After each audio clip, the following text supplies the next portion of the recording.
ನಮಸ್ಕಾರ ವೀಕ್ಷಕರೇ. ಸೊ ರಾಘವೇಂದ್ರ ಅವರೀಗ ಸಾಕಷ್ಟು ದೇವಸ್ಥಾನಗಳಲ್ಲಿ ಪೂಜೆಗಳು ನಮಗೆ ಪಬ್ಲಿಕ್ ಫೋನ್ ಮಾಡಿ ಕೇಳ್ತಾರೆ. ಅವರು ಮಾಡಿರೋ ಪೂಜೆಗಳು ಕೇಳಿದ್ರೆ ಅವರು ಸಾಕಷ್ಟು ದುಡ್ಡು ಖರ್ಚು ಮಾಡಿ ಸರ್ ಈ ಥರದ್ದೊಂದು ಹೋಮಗಳು ಮಾಡಿಸಿದ್ದೀವಿ, ಮತ್ತು ಇಲ್ಲೆಲ್ಲೋ ಒಂದು ಕಡೆ ಬೇರೆ ಕಡೆ ಹೋಗಿದ್ದೀವಿ, ಅವ್ರು ಈ ಥರದ್ದು ಒಂದು ದೇವಸ್ಥಾನಕ್ಕೆ ಹೋಗಿ ಇದೊಂದು ಪೂಜೆ ಮಾಡಿಸಿ, ಈ ಒಂದು ಅಭಿಷೇಕ ಮಾಡಿಸಿ, ಈ ಒಂದು ಹೋಮ ಮಾಡಿಸಿ. ಹೌದು, ಸಾಕಷ್ಟು ಹೋಮಗಳು ಪೂಜೆಗಳು ಬರೀ ದೇವಸ್ಥಾನಗಳಲ್ಲೇ ಮಾಡಿಸಿರ್ತಾರೆ. ಒಂದು ದೇವಸ್ಥಾನ ಅಲ್ಲ ಅಂತ ಒಂದು 4-5 ದೇವಸ್ಥಾನಗಳಲ್ಲಿ ಹೋಗಿ ಅವ್ರು ಹೇಳಿರೋ ಪೂಜೆಗಳು ಯಾರ್ಯಾರೆಲ್ಲ ಏನೋ ಪರಿಹಾರಗಳು ಕೊಟ್ಟು ಹೇಳಿರೋ ಪೂಜೆಗಳು ಹೋಮಗಳು ಲಕ್ಷಗಳು ದುಡ್ಡು ಖರ್ಚುಗಳಾಗಿರ್ತವೆ. ಲಕ್ಷಗಳು. ಸೊ ಸಿಂಪಲಾಗಿ ಹೋಗಿ ಕೈ ಮುಕ್ಕೊಂಡು ಬಂದಿಲ್ಲ ಅವರು. ಹೋಗಿ ಅಲ್ಲಿ ಒಂದಷ್ಟು ಪೂಜೆಗಳಿಗೆ ರೆಡಿ ಮಾಡಿ ಹೋಮಗಳು ಮಾಡಿಸಿ ಇಷ್ಟೆಲ್ಲ ಮಾಡಿದ್ರು ಅವ್ರಿಗೆ ₹1 ರಿಸಲ್ಟ್ ಸಿಗ್ತಾ ಇಲ್ಲ. ಲಕ್ಷಗಳು ಖರ್ಚುಗಳಾಗಿದ್ದಾವೆ. ಸೊ ಈ ಥರದ್ದು ಸಮಸ್ಯೆಗಳು ಸಾಕಷ್ಟು ಜನಗಳಿಗೆ ಇದ್ದಾವೆ. ಆ ಥರದ್ದು ಸಾಕಷ್ಟು ಜನ ನನಗೆ ಫೋನ್ ಹಚ್ಚಿ ಮಾತಾಡಿದ್ದಾರೆ. ಸಾಕಷ್ಟು ಈ ಥರದ್ದು ಖರ್ಚುಗಳಾಗಿ ಏನೂ ಇಲ್ಲ ಸರ್, ಲಾಸ್ ಆಗಿಬಿಟ್ಟಿದ್ದೀವಿ. ಇವಾಗ ನೀವು ಯಾರನ್ನು ಸಜೆಷನ್ ಮಾಡ್ತೀರಾ? ನಿಮ್ಮ ಚಾನಲಲ್ಲಿ ಇಷ್ಟು ಜನ ಇದ್ದಾರೆ, ಸೊ ನೀವು ಹೇಳಿ ಸರ್ ನಾನು ಯಾರ ಹತ್ರ ಹೋಗಬೇಕು? ಅವ್ರು ನಮ್ಮ ಚಾನಲಲ್ಲಿ ಇರೋರನ್ನ ಬಿಟ್ಟು ಹೊರಗಡೆ ಇದನ್ನೆಲ್ಲ ಕಳ್ಕೊಂಡಿರ್ತಾರೆ. ಸೊ ಹಂಗಾಗಿ ಈಗ ನಾವು ಇದರಲ್ಲಿ ಇಷ್ಟು ಜನ ನಮಗೆ ಕನ್ಫ್ಯೂಸ್ ಆಗಿಬಿಟ್ಟೈತೆ. ಯಾಕಂದರೆ ನಾವು ಇಷ್ಟು ಆಲ್ರೆಡಿ ಕಳ್ಕೊಂಬಿಟ್ಟು ದುಡ್ಡಿಲ್ಲ ನಮ್ಮ ಹತ್ರ. ಸೊ ಯಾರನ್ನ ನಾವು ಸಜೆಷನ್ ಮಾಡೋದು? ನಾನು ಕೂಡ ಅವಾಗ ಯಾರನ್ನ ಸಜೆಷನ್ ಮಾಡೋದು ಅಂತ ಹೇಳೋಕ್ಕಾಗಲ್ಲ. ಯಾಕಂದ್ರೆ ಅವ್ರಿಗೆ ಅನಿಸ್ಬೇಕು ನಾನು ಇವ್ರ ಹತ್ರ ಹೋಗ್ಬೇಕು ಅಂತ. ಅಂಥವ್ರು ಅವ್ರಿಗೆ ಡೈರೆಕ್ಟಾಗಿ ಹೋಗ್ಬೇಕು. ಯಾಕಂದ್ರೆ ನಾವು ಇಂಥವ್ರ ಹತ್ರ ಹೋಗಿ ಅಂಥವ್ರ ಹತ್ರ ಹೋಗಿ ಅಂತ ನಾವು ಹೇಳೋಕ್ಕಾಗಲ್ಲ. ಯಾಕಂದರೆ ಸಮಸ್ಯೆಗಳು ಏನೈತೆ ನಮಗೇನು ಗೊತ್ತಿರುತ್ತೆ ಅಲ್ವಾ? ಅವ್ರಿಗೆ ಗೊತ್ತಿರುತ್ತೆ. ಯಾಕಂದರೆ ಆ ವಿದ್ಯೆಯಲ್ಲಿ ಗೊತ್ತಿರೋರು, ಅದನ್ನು ತಿಳ್ಕೊಂಡಿರೋರು ಅದ್ರ ಪರಿಹಾರಗಳು ಕೊಡ್ತಾ ಬಂದಿರ್ತಾರೆ. ಸೊ ಈ ಒಂದು ಸಮಸ್ಯೆಗಳು ದೊಡ್ಡ ದೊಡ್ಡ ದೇವಸ್ಥಾನಗಳಲ್ಲಿ ಹೋಮಗಳಲ್ಲಿ ಆಗದೆ ಇರೋ ಪರಿಹಾರ. ಹೌದು, ಅವ್ರು ಹೇಳಿದರು ಈ ಒಂದು ಸ್ವಲ್ಪನೂ ರಿಸಲ್ಟ್ ಸಿಕ್ಕಿಲ್ಲ ಅಂತ. ಇಲ್ಲಿ ಏನಾಗ್ತೈತೆ ಅಂತಂದರೆ, ಮೊದಲು ನಾವು ಗಮನಿಸ್ಕೊಬೇಕಾಗಿರೋದು, ನಿಮಗೆ ತೊಂದರೆ ಆಗಿದ್ದರೆ, ಒಂದು ವೇಳೆ ಯಾರನ್ನೇನ ತೊಂದರೆ ಮಾಡಿದರೆ, ಇಲ್ಲ ನಿಮ್ಗೆ ಇನ್ನೇನ ಸಮಸ್ಯೆಗಳಿದ್ದರೆ ನಮಗೆ ತಿಳಿದಿರೋದು ನಾವು ಹೇಳ್ತೀವಿ.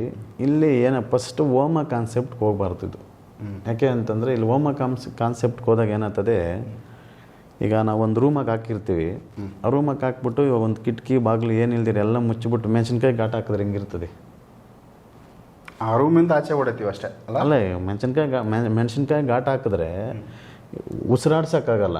ಅದಂತೂ ಆಗುತ್ತೆ, ಉಸಿರಾಟಕ್ಕೆ ಸಮಸ್ಯೆ, ಅಲ್ಲಿ ಘಾಟು ಮತ್ತು ಗಾಳಿನೂ ಇಲ್ಲ. ಈ ರೀತಿ ಆಗ್ತೈತೆ, ಆರೋಗ್ಯಕ್ಕೆ ತೊಂದರೆ ಆಗುತ್ತೆ. ಇದು ಹಂಗೆ ಆಗೋದು. ಯಾಕೆ ಅಂತಂದರೆ ಮೊದಲು ನಿಮ್ಮಾಗಿರೋಂಥ ನೆಗೆಟಿವ್ಗಳು, ಮನೆ ಒಳಗಡೆ ಇರೋಂಥ ನೆಗೆಟಿವ್ಗಳು, ಸಮಸ್ಯೆಗಳು, ಇದನ್ನ ಫಸ್ಟ್ ಆಚೆಗೆ ಹಾಕ್ಬಿಡ್ಬೇಕು, ದೂರ ತಳ್ಳಬೇಕು, ಸೇಫ್ಟಿ ಮಾಡ್ಕೊಂಡು ಆಮೇಲೆ ಹೋಮ ಮಾಡಿಸಿದಾಗ ಏನಾಗ್ತದೆ, ನಮ್ಮಾಗಿರೋಂಥ ನೆಗೆಟಿವ್ಗಳಿರಲ್ಲ, ಸಮಸ್ಯೆಗಳಿರಲ್ಲ. ಹೋಮ ಮಾಡಿಸಿದಾಗ ಅದು ಆಟೋಮೆಟಿಕ್ಕಾಗಿ ನಮಗೆ ಪುಷ್ ಮಾಡ್ತದೆ. ಅದು ಎಲ್ಲ ಕಡೆನೂ ಒಂದು ಅನುಕೂಲ ಕೊಡ್ತದೆ. ಇವ್ರು ಏನು ಮಾಡ್ತಾರೆ, ಮೊದಲು ಹೋಗಿ ಹೋಮಗಳು ಅವು ಇವೆ ಅಂದರೆ ಫಸ್ಟ್ ಮೈಯಲ್ಲಿರೋ ದೋಷ ಕಳ್ಕೊಬೇಕು. ಈಗ ಆಮೇಲೆ ಹೋಮ ಮಾಡಿಸ್ಬೇಕು. ಅದು ಮಾಡಿಸ್ಬೇಕು. ನೀವೇನು ಇಲ್ದಿರೇನೆ ಹೋಗ್ಬಿಟ್ಟು ಡೈರೆಕ್ಟ್ ಹೋಮ ಅದು ಎಫೆಕ್ಟ್ ಕೊಟ್ಟೇ ಕೊಡ್ತದೆ. ಕೆಲವ್ರಿಗೆ ಏನಾಗ್ತದೆ ಅಂತಂದರೆ ಇಂಥವು ಎಷ್ಟೋ ರಿವರ್ಸ್ ಆಗಿದ್ದಾವೆ, ಇದು ಮಾಡಿದ್ದಾವೆ. ಇನ್ನು ಕೆಲವ್ರದ್ದು ಈ ರೀತಿ ನೋಡಿದಾಗ, ಈಗ ಮೊನ್ನೆನೇ ಒಬ್ಬರು ನಮ್ಮ ಹತ್ರ ನಾವು ಕೇಳಿದ್ವಿ, ಕಂಡಿಡಿದಿದ್ದದು. ಅವ್ರಿಗೆ ಏನಾಗೈತೆ, 10 ವರ್ಷದಿಂದ ಸಮಸ್ಯೆ. ಅವರು ದಡ್ರೇನಲ್ಲ, ಅವರು ತುಂಬ ಗ್ರ್ಯಾಜುಯೇಟ್ ಓದಿರೋದು. ಅವರು ಸಿಕ್ಕಾಪಟ್ಟೆ ಓದಿದ್ದಾರೆ, ತುಂಬ ಬುದ್ಧಿವಂತರು, ವಿದ್ಯಾವಂತರು. ಅರ್ಥ ಆಯ್ತಾ? ಈಗ ಅವ್ರಿಗೆ ಏನಾಗೈತೆ, ಸೇಮ್ ಅವರು ಮನೆಗೂ ಕರೆಸಿದ್ದಾರೆ, ಹೋಮಗಳು ಮಾಡಿಸಿದ್ದಾರೆ, ಜಾಗದಲ್ಲಿನೂ ಹೋಮ ಮಾಡಿಸಿದ್ದಾರೆ. ಅದು ಬಿಟ್ಟು ದೇವಸ್ಥಾನಗಳಿಗೆ ಹೋಗಿದ್ದಾರೆ.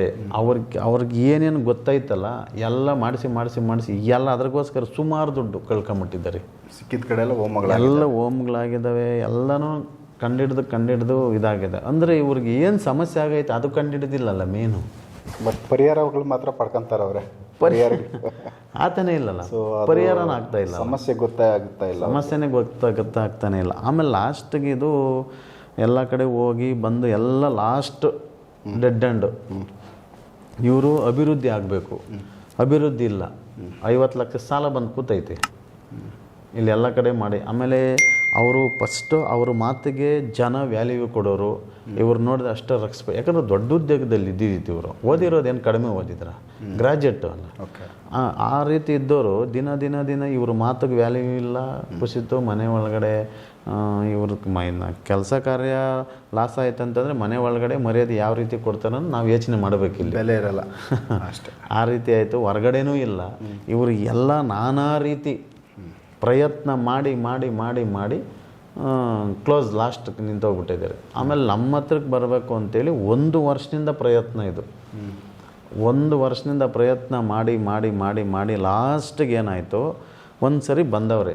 ಬಂದಬೇಕಾದ್ರೆ ಎಷ್ಟು ಗಂಟೆಗೆ ಅವ್ರು ಫೋನ್ ಮಾಡಿರೋದು, 12 ಗಂಟೆಗೆ ಫೋನ್ ಮಾಡಿರೋದು ನಮಗೆ. ನಾವು ಬೆಂಗಳೂರಲ್ಲಿದ್ದೀವಿ, ಬರ್ತಾಯಿದ್ದೀವಿ ಅಂತೇಳಿ. ಮ್ಯಾಕ್ಸಿಮಮ್ 2 ಗಂಟೆಗೆ ಬರ್ಬೇಕು ನಮ್ಮ ಹತ್ರಕ್ಕೆ ಅವರು. ಹೌದು, 2 ಅವರ್ ಆಲ್ಮೋಸ್ಟ್ ಬಂದೇ ಬರೋದು. ಟೌನಿಂದ ನಿಮ್ಮ ಏರಿಯಾ 2 ಅವರ್ ಅಷ್ಟೇ. ಅದು ಆಲ್ಮೋಸ್ಟ್ 1 ಅವರು, ನಾವು ಇನ್ನೂ 1 ಅವರ್ ಟೈಮ್ ಎಕ್ಸ್ಟ್ರಾ ಕೊಡೋಣ. ಅದೆಲ್ಲ ಸೇರಿ ಎಲ್ಲ ಟೈಮ್ ಕೊಟ್ಟರು. ಬಂದಿರೋ ಸಂಜೆ ಎಷ್ಟು ಗಂಟೆಗೆ, 5:15 ಬಂದಿರೋದು ಅವರು. ಆ ಲೆಕ್ಕ ಮಾಡ್ಕೊಳ್ರಿ, ಎಲ್ಲಿಂದ ಎಲ್ಲಿಗೆ ಇವ್ರಿಗೆ ಟೈಮ್ ಯಾಮಾರಿಸ್ತೈತೆ ಅನ್ನೋದು ಯೋಚನೆ. ಇವರು ಮೋಸ್ಟ್ಲಿ ಸುತ್ತಾಡಿರ್ತಾರೆ, ದಾರಿ ತಪ್ಪೋಗೈತೆ. ಕರೆಕ್ಟಾಗಿ ಅಡ್ರೆಸ್ ಹೇಳಿದ್ದೀವಿ. ವಿದ್ಯಾವಂತರು ಆಲ್ಮೋಸ್ಟ್ ನೋಡಿದ್ದಾರೆ ಅವರು. ಅವ್ರಿಗೆ ಅನಿಸ್ತೈತೆ ಅಂತ ನಾನೆಲ್ಲೋ ದಾರಿ ತಪ್ಕೊಂತ ಇದ್ದೀನಿ, ತಪ್ತೈತೆ ಅಂತ. ಆದ್ರೂ ಒಂದು ಇದರಲ್ಲಿ ಹೋಗ್ತಾನೆ ಇವ್ರೆ. ಆಮೇಲೆ ಯಾರೋ ಏನೋ ಹೇಳೋದನ್ನ, ಯಾಕಣ್ಣ ಏನು ದಾರಿ ತಪ್ಪಾಗೈತೆ ಅನ್ನೋ ಯೋಚನೆ ಬಸ್ಸಲ್ಲಿ. ಆಮೇಲೆ ಕೂತ್ಕೊಂಡೋಣ, ನೀವು ಅಲ್ಲಿ ಅಂದ್ಕೊಂಡಿದ್ದೆ ಒಂದು, ಇಲ್ಲಿ ಬಸ್ ಬೇರೆ ರೂಟೇನೇ ಒಂದು ಚೇಂಜ್ ಆಗೈತೆ ನೋಡ್ರಿ, ಯೋಚನೆ ಮಾಡಿರಿ, ಫೋನ್ ಮಾಡಿರಿ ಅಂತ.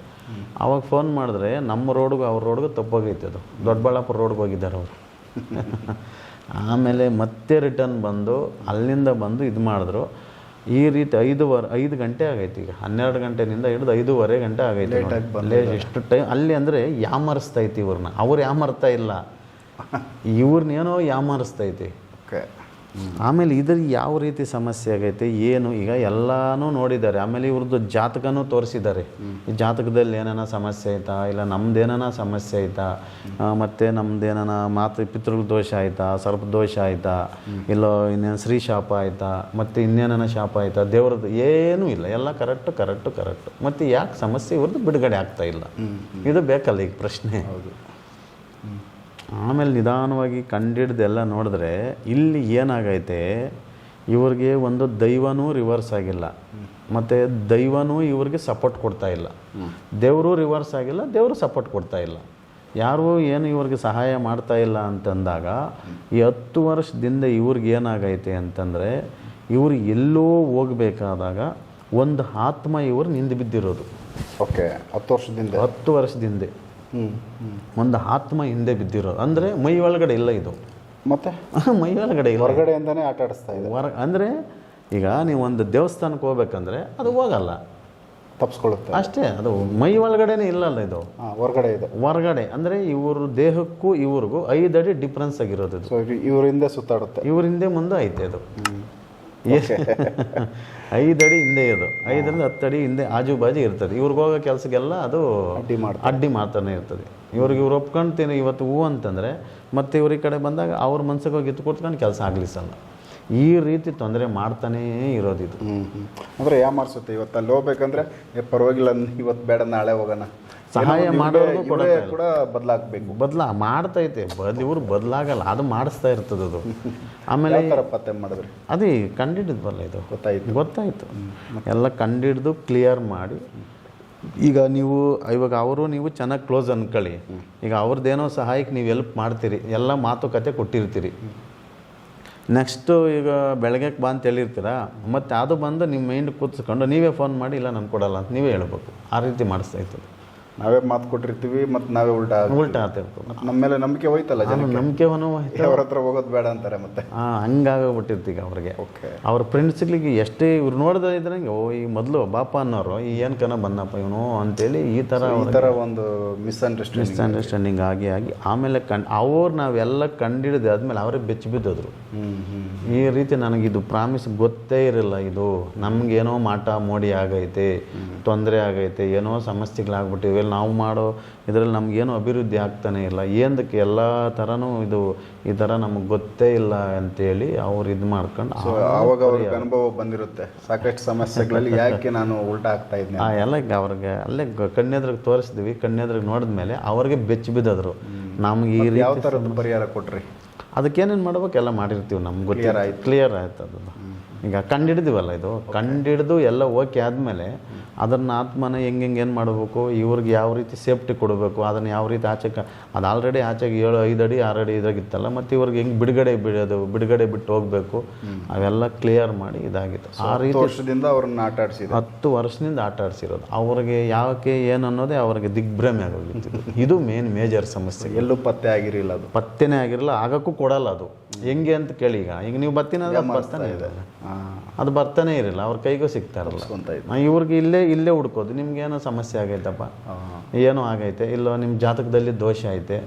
ಬಟ್ ಇಲ್ಲಿ ಅದು ಇದು ಗೊತ್ತಾಗದ್ರೆ ಬೇರೆ ಪರಿಹಾರಗಳು ಮಾಡ್ಕೊಂಡಿದ್ದಾರೆ, ಬರೀ ಮಾಡ್ಕೊಂಡು ರಿವರ್ಸ್ ಆಗಿದೆ. ಹೋಮಗಳು ಪೂಜೆಗಳು ಹೇಳಿದ್ದೆಲ್ಲ ಮಾಡಿದ್ರು, ಬಟ್ ಅದೇನು ಪ್ರಯೋಜನ ಆಗಿಲ್ಲ, ರಿವರ್ಸ್ ಆಗೈತೆ. ಸೊ ಮೇನ್ ರೀಸನ್ ಇದಿತ್ತು. ರೀಸನ್ ಇದು.